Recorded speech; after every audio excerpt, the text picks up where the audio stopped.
Hi friends, I'm Ruel Gaviola, and today we've got Robo Rally Dice. This is an early copy from Renegade Game Studios. Michelle and I did some video work from them, and I wanted to shoot another video just for my channel showing you how to play this new take on a classic game. So Kane Klenko, one of my favorite designers, he's done Fuse, which was amazing, and also Dead Man Tells No Tales, and so forth. He's redesigned and re-implemented the system by Richard Garfield, his classic game Robo Rally. But now we've got dice. In Robo Rally Dice, you are controlling a robot going through this warehouse and trying to dodge obstacles and hit each checkpoint and be the first one to complete the race by hitting, in this case, 3 checkpoints. You can also play to 4. This is a shorter game, but what you're going to do is program your robot using the dice. So, in real time, what you're going to do is roll these dice. So I've got a 2-player setup here for Michelle and I. We would roll these dice, and what we're going to do is lock our dice into our player mat here. This is used to control our robots and make a move along here. And then you'll see a bunch of stuff on the course itself, and those are going to trigger after we've activated our dice. So this first phase, it's a 2-phase game. The first phase is programming. That's where you're rolling in real time and locking in dice. So for instance, maybe I do something like this.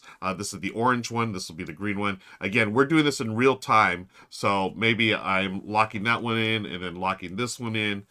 And then actually I'll lock it in there. And I re-roll, and then you can re-roll as many times as you want, and you're just trying to find the ones, you know, the correct order, if you will, of what you're trying to do here. So maybe I'll do left there, and then I go like this. Now, Michelle's doing this at the exact same time, so she's rolling as fast as she can, and as we do this, we're going to be locking in dice, and whoever's the first to completely put all their dice on their player mat is going to take the time pressure die and start rolling that.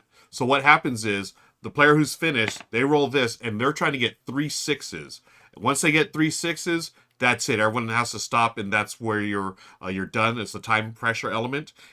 If you have any open slots, then you'll get 1 reroll for each of those dice to put there. And if it's a star, you'll reroll it till you can place it in there. So if you get a 6, like you just count up 1. And then you roll another one, 2. And if you hit 3 before they finish their dice, that's when they have to just get the final reroll. But let's just say in this case, Michelle's re-rolling. Like, she still has a little more time. Let's say, you know, she has this here. She'll put the star here and then the R there. Okay, so we've done this in real time. That is the programming phase. And here's the player aid here, the round sequence programming phase. Now we go to the activation phase.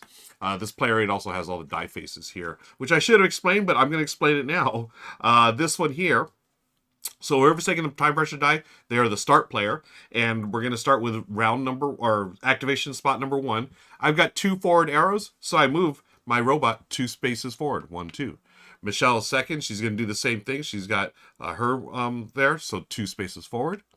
I'm next, I go 1 space forward.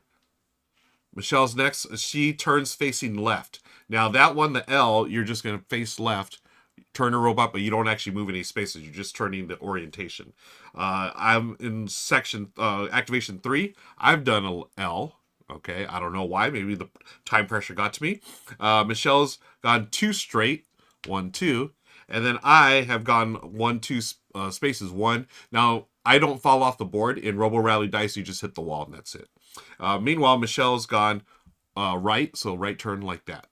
All right, so that's done the activation phase. Now, I should have noted here that Michelle actually has a trigger. These 3s are triggers. If you put a star there, you're going to be able to trigger one of your upgrades. We each start with 1 upgrade here, and Michelle's was she can go straight, or she can change the face of any of her dice. So if she had triggered this before she did this, this one here, maybe she wanted to trigger something else. Maybe she could have said, hey, instead of R, I'm going to go straight, or I can do a backwards move or whatever. But hers was perfect, so she's not going to use it. It just goes like that. Mine, however, is on this spot where I'm going to draw a card, but that won't happen until after the board activation. What's the board activation? Glad you asked, Ruel. The board activation is after you've done both phases of the round, programming, activation. Now you go over here, the board elements activation. Every element on the board is going to activate. So we start here, number 1, blue conveyor belts. They're going to move, but neither of us is on there. The green belts, so the blue belts are actually 2 spaces. If you're on there, you're going to move 2. If you're on the green, you move 1, and you just follow the arrows.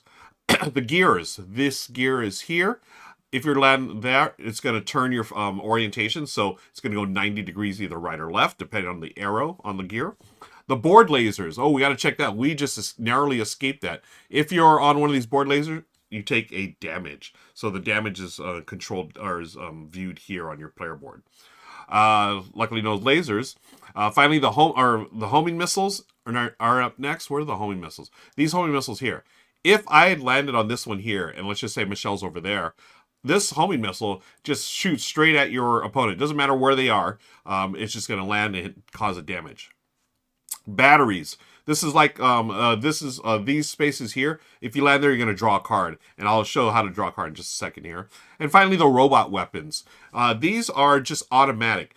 Each of us, Michelle and I, and any robot in the game. Oh, by the way, Michelle's Zoombot, and I am Twonky. Every robot has one laser that shoots straight ahead. So Michelle is shooting straight ahead. She hits me for 1 damage.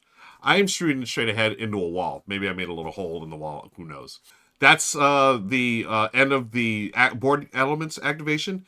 We are at the end of the round. So now we check here. I get a free card. I can either draw at the top of the deck, or I can draw one of these face up. It just has to match the icon here. So I'm getting this upgrade here, which is a weapon. I'm going to get the multi-shooter. My robot fires lasers out of all 4 sides. So now, if I had shot here, I would have been able to hit Michelle because I no longer just shoot straight. I shoot from all 4 sides. So then, that's it. What you do next is clear out your board, get all your dice back, and then you're going to do it again. So that's basically how you play. You're going to continue until you each move over one of the checkpoints here. So as you go to checkpoints, if I hit 1, I'm going to go 1, and then 2 is right here, and then 3 is there. The checkpoints are going to change from game to game, that you just randomly set it up. Same with the boards. You can set up the boards however you would like to do it. I did it this way just because it's easier to get on the screen. And then the first person to get all 3 checkpoints is the winner. It's a race, friends. Other things to consider in the game, you have the different activations as you go on here. So this one's pretty clean, but once you get over here, you're gonna have to start planning for, hey, the conveyor belt's gonna take me this way or this way. Likewise, maybe I can jump on the homing beacon to damage my opponent, and so forth. One of the things about damaging is once you get to one of these spots here, okay, if I landed here or if I landed here, that's going to cause enough damage to lose a die. So let's say I just, totally wrecked Michelle and got her up to that one. That means she takes 1 die, puts it in her lost dice section, and she loses that die for the next round. Likewise, if she got me all the way up to 2 here, I would lose 2 dice. Now, once you get either here or here, 1 or 2, you immediately reset. Your robots were damaged, but they're not done just yet. They are strong. And, I forgot to reset this. So, yeah, that's a quick look at Robo Rally Dice, friends. A really cool implementation of the original game. These are double-sided here. Let me get these tokens here. These are double-sided. One side has more objects. The other side has fewer, or it's just a different layout. There are several different boards that come in the game. They are reversible, and you can use these boards in the original game as well. You'll notice this token here. I just, again, before the game starts, you just randomly put stuff here. This was the reset or the reboot token, where if you fall into this pit, then you're going to jump back out here. But yeah, that's a quick look at Robo Rally Dice. Thank you so much for watching. Be sure to hit that like and subscribe button. And until next time, I'll see you later. Bye, everybody.